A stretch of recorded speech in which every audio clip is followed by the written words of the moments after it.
हे घट वेगवेगळ्या प्रकारचे असतात. पहिला आता आपण बघितला तो म्हणजे कोरडा विद्युत घट. दुसरा आहे तो म्हणजे साधा विद्युत घट.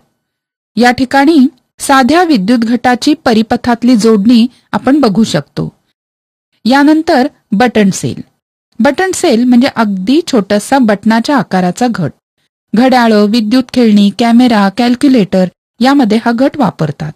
याला लिथियम सेल असंही म्हणतात, कारण यामध्ये लिथियम आयन फॉस्फेट हा ऋणध्रुव तर कार्बन हा धनध्रुव असतो आणि दोघांच्याही दरम्यान लिथियमचाच क्षार असतो. लिथियम सेल हाताळायला सोयीस्कर, शिवाय गळती पण होत नाही. फक्त एवढंच की हा आपल्याला पुनःप्रभारित करता येत नाही. हा खराब झाला की आपल्याला दुसरा सेल वापरावा लागतो. ज्या वेळेला एखाद्या वाहकातून विद्युत प्रवाह वाहू लागतो त्यावेळेला त्याच्या आसपासच्या क्षेत्रावर सुद्धा त्याचा परिणाम होतो आणि त्या ठिकाणी चुंबकीय क्षेत्र तयार होतं. म्हणजे काय ते बघूया.